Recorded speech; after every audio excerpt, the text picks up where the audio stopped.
Hello students, let us discuss about this chapter called electromagnetic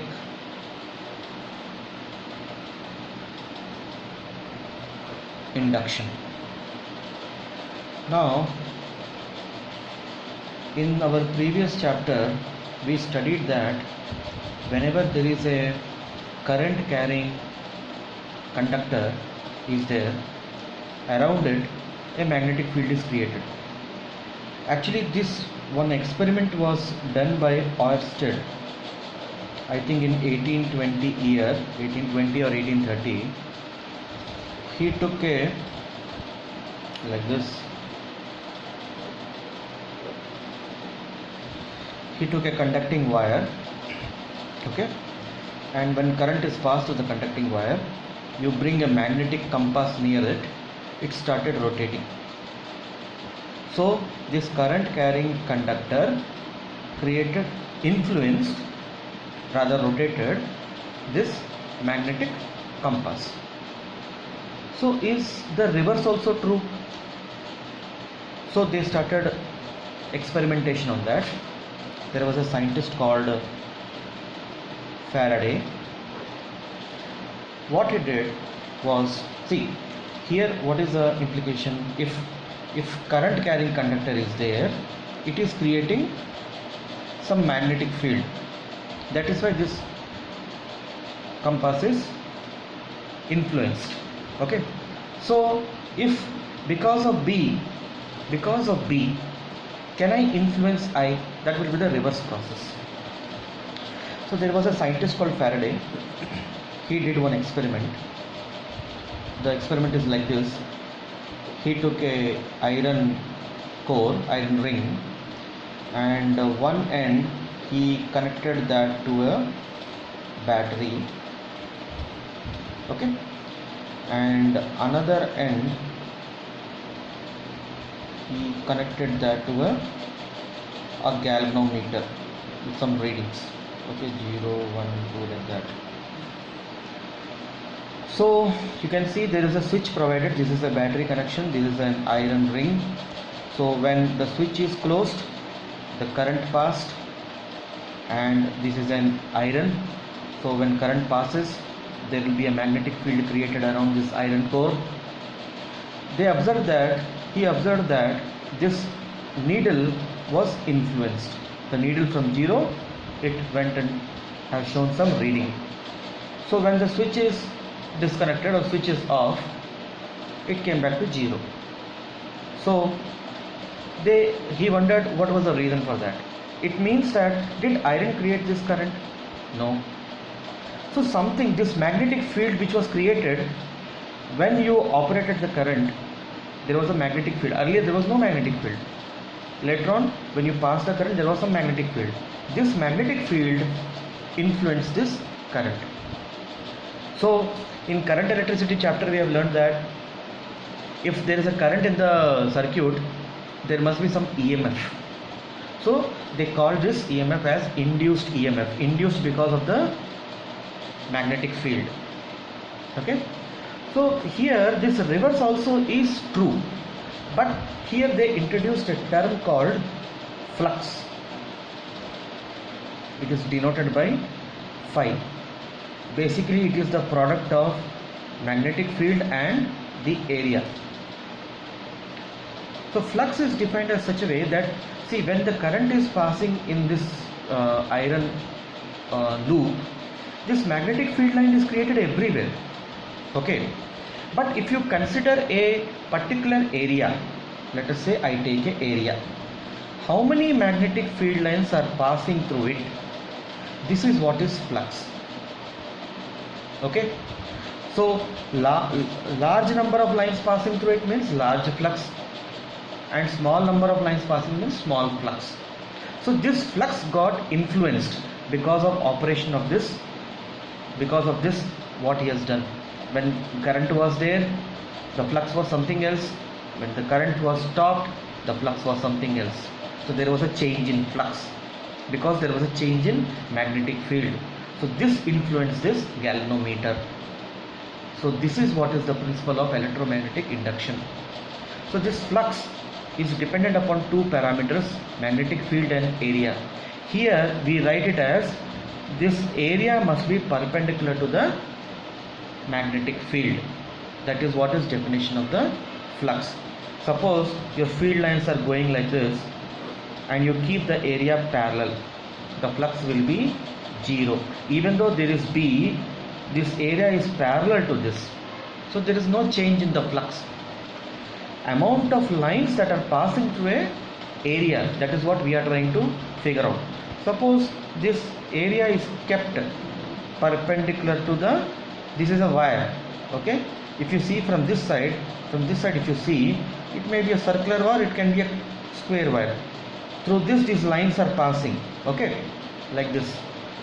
So if this area is perpendicular to the magnetic field lines, maximum flux you will get, okay. Our idea is to create maximum flux.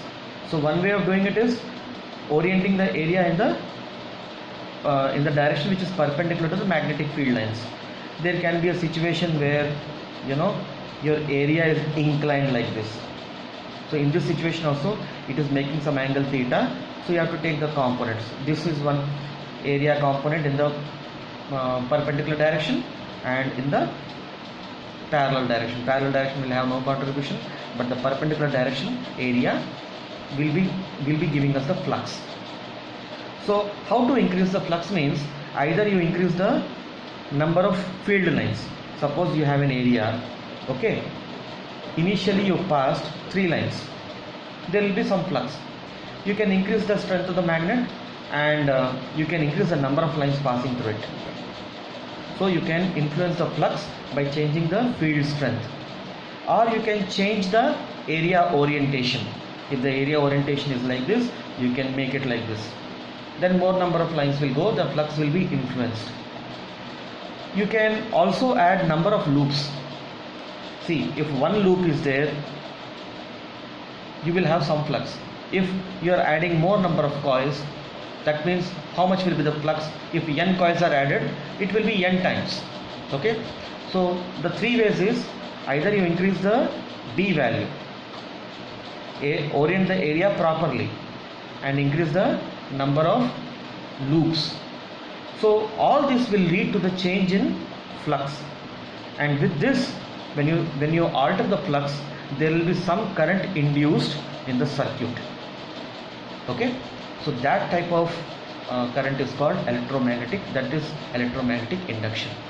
That means by influencing the magnetic field lines, by influencing the magnetic flux, we can create a current.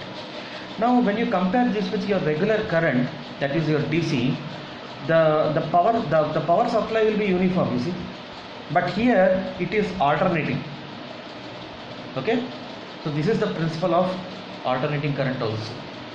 Now see here, suppose I take a wire which is connected to some ammeter, let us say. I take a magnet and I pass through this loop. You will see that some current is shown in the reading. Some reading will be shown to you. So this is one way. Every time I cannot pass the magnet through the loop.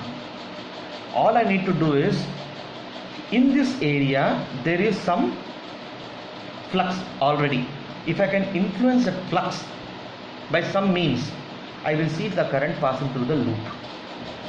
So I can do one thing, I can rotate this magnet. When I rotate the magnet also, the magnetic field lines will be influenced, thereby flux will be influenced, and you will see current induced in the loop. Here there is no battery, you see.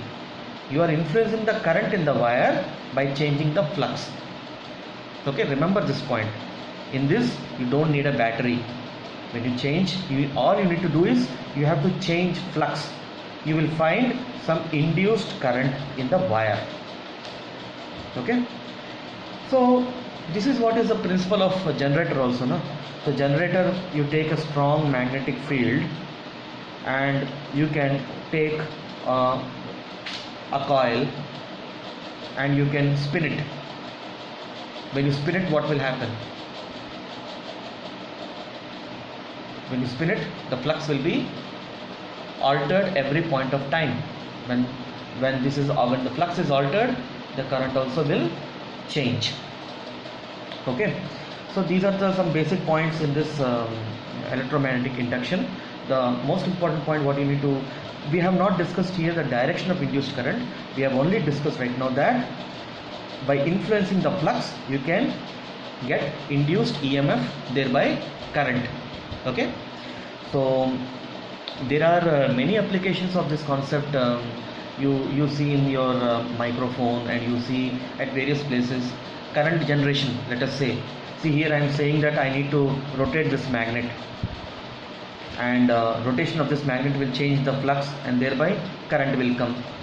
So I can use some if you see the dam concepts also, if I rotate this by making water fall on it, this will rotate. When this rotates, more current will be generated. With more speed, if you rotate this magnet, more induced EMF will come. You can increase the number of coils. So like that, many applications are there.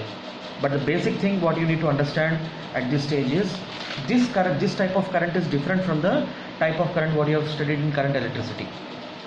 Okay, so this is time dependent. So that is the flow of the current there will be uniform all the time, but here it is not like that. Okay, when the coil position is like this, suppose I am taking here, I have taken an example. This coil position, it is like this, then it became like this, then it became like this, then it became like this.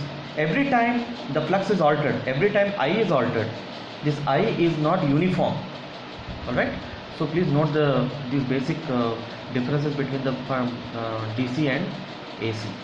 We will discuss this direction of current also. There are laws which govern the direction of that. I will take up that in the coming videos, but please make a note of these points.